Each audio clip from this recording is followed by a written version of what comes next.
အဲ့ဒါဘုံခုဆိုတာလေးကိုတိတိကျကျလေးနားထောင်ပြီးလို့ရှိရင်အဲ့ဒါလေးကိုရအောင်ဆိုတဲ့ရမယ်ကြက်မှတ်ရမယ်ပေါ့နော်ကြက်တဲ့အဆင့်ထိမရောက်ပါဘူးလွယ်လွယ်လေး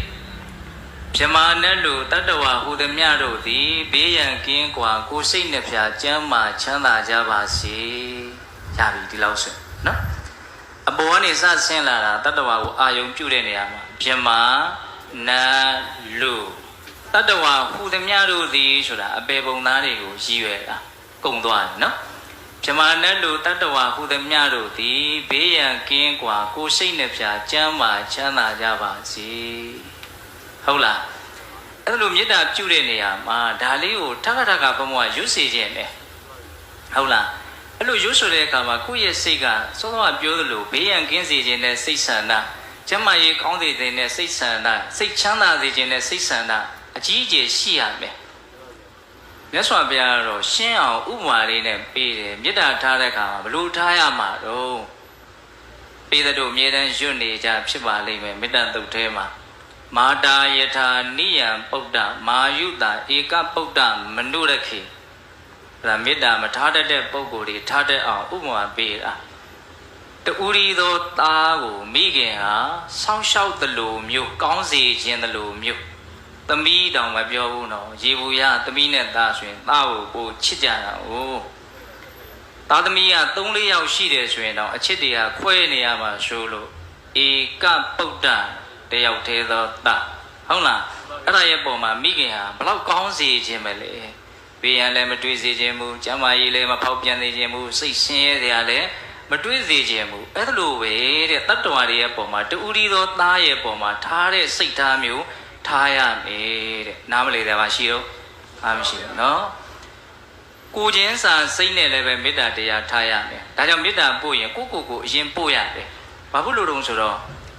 ကိုဘလောက်ဘေးရန်ကင်းကျင်တယ်လေဆိုတာကိုစဉ်းစားမိခြင်းဟာတတ္တဝါတွေလည်းဘေးရန်ကင်းကျင်ကြမှာပဲဆိုတဲ့အတွေးကိုပေါက်စေတယ်ကိုဘလောက်ကျမ်းမာရေးဖောက်ပြန်တာကိုကြောက်တယ်လေကျမ်းမာရေးကောင်းကျင်တယ်လေကိုဘလောက်စိတ်ဆင်းရဲမှုကိုကြောက်တယ်လေစိတ်ချမ်းသာခြင်းတယ်လေအဲ့ဒါကိုစဉ်းစားလိုက်ရင်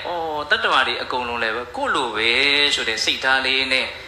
နော်အခြေခံဒီအမြင်လေးတွေရှိရမယ်ဟုတ်လားမေတ္တာပို့တော့မယ်ဆိုရင်အဲ့ဒါကိုကြိုးစားရမယ်မေတ္တာကိုခြုံရမယ်ကိုယ့်ရဲ့စိတ်နှလုံးကိုဘေးတွေအန္တရာယ်တွေဝင်ပြီးတော့မနှိပ်စက်ဖို့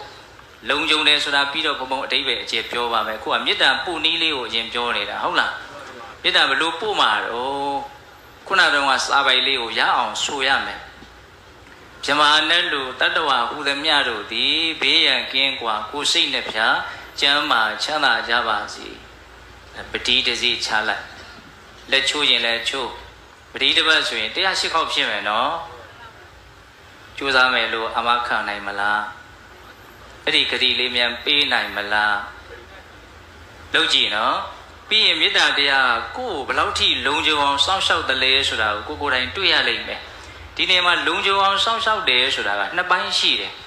ပြင်ဘက်ကမျက်စိနဲ့မြင်ရတဲ့ကြောင်းမဲ့ဖွယ်ရဘေးဆိုးအန္တရာယ်ဆိုမကြမရအောင်ကာကွယ်စောင့်ရှောက်နိုင်စွမ်းရှိတယ်လို့လည်းမြတ်စွာဘုရားအတိလင်းဟောတယ်မေတ္တာရဲ့အစွမ်းတတ္တိကိုပြောတဲ့နေရာမှာတစ်ဖက်မှာလည်းပဲဒီအတွင်းစိတ်ကိုဘေးဖြစ်စေတဲ့အန္တရာယ်ဖြစ်စေတဲ့ကြောင်းမဲ့ဖွယ်ရာ